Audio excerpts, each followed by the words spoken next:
This week, Hashtag Trending is sponsored by Elisa, A Tale of Quantum Kisses. And to those of you who are buying and listening to the new audiobook version of this sci-fi action adventure and love story, I'm humbled. Thank you.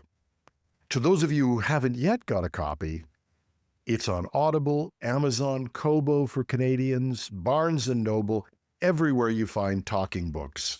You can also find a print copy or a Kindle copy on Amazon. You can even ask for it at your library. Look for Elisa, E-L-I-S-A, and Jim Love, or just Google it.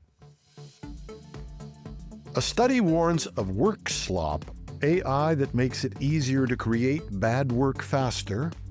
Google is facing a new antitrust test, this time over its ads and not just search. India's Swadeshi push could threaten Microsoft's reign. And a new book warns, if anybody builds it, everyone dies. Welcome to Hashtag Trending. I'm your host, Jim Love. Let's get into it. It's called work slop, and it's the subject of a new study. Work slop is defined as AI-generated work content that masquerades as good work, but lacks the substance to meaningfully advance a task. In practice, it's those reports, memos, or emails that are grammatically correct, look structured, but leave you wondering what the writer was even trying to say. The study, based on a survey of more than 1,100 full-time U.S. employees, found that 40% had received work slop in the past month. On average, they estimated that 15% of the content they receive at work fits that definition. Now, the cost is real. One participant in finance said, "It's created a situation where I had to decide whether I would rewrite it myself, make him," I guess the person who submitted the work slop, "rewrite it, or just call it good enough." Another, a director in retail, was even more blunt. "I had to waste more time following up on the information and checking it with my own research. Then I had to waste even more time setting up meetings with other supervisors to address the issue. Then I continued to waste my own time having to redo the work itself." Now, unlike in the past, when sloppy memos or dull PowerPoints were the main offenders, today, someone can produce a 40-page document with references and footnotes in minutes. It reads in a crisp, confident style, but ultimately says nothing. So if you think those corporate communication notes and those copy everybody emails are bad, baby, you ain't seen nothing yet. Maybe it's not superintelligence that will do us in. Maybe it's our own mental laziness. Google has already been through one bruising trial, a search monopoly case where the judge ruled against them, but last week stopped short of the nuclear option, forcing Google to spin off Chrome, the browser. Google may have dodged a bullet due to a pure accident of timing. OpenAI and Perplexity and others had come into the search market, starting to provide competition for Google. Whatever the reason, the judge backed off and they didn't have to sell off Chrome.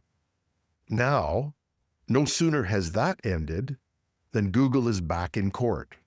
This time, the Justice Department says that the company illegally monopolized digital advertising, the real moneymaker in its empire. Don't forget, they give Chrome away. They make their money from ads.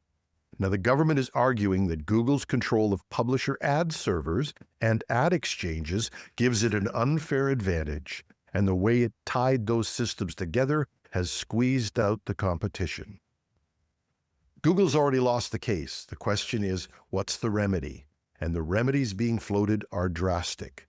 The Department of Justice has suggested that Google could be forced to divest parts of its ad tech business, or even open source key parts of its auction logic. And here, unlike with Chrome, Google can't argue the product is free or that other competitors are entering the market. Ad tech accounts for a huge share of its revenue, and Google has it locked down. Now, there's no doubt Google's struggling to find new revenue streams. Its ad business is already under threat, with AI summaries and other things eliminating clicks on ads. But losing such a massive chunk of revenue so quickly could be catastrophic. In search, Google dodged a bullet. In the ads, this time, the bullet may have their name on it. There's no doubt in anybody's mind that the tech sector is really what's driving the U.S. economy right now. And every major company wants a slice of that market. The question is, what happens when the market pushes back?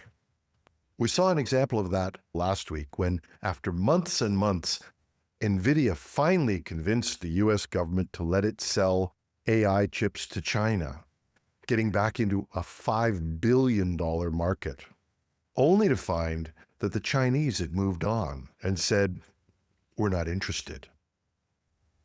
India just gave the U.S. another case study.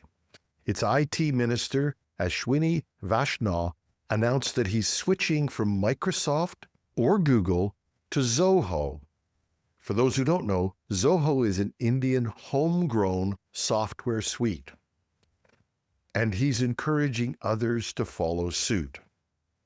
That shift isn't just symbolic. Microsoft's dominance in desktop productivity has powered much of its high-margin business. Now, that dominance is under pressure. This move comes as Washington doubles down on its America First tariffs and trade restrictions.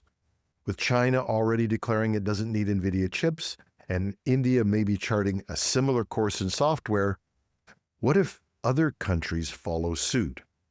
India actually has a word for this. It's called Swadeshi, or self-reliance. And if a country with 1.5 billion people pulls away from U.S. software, it doesn't just shrink the market. It could also turn India into a formidable competitor.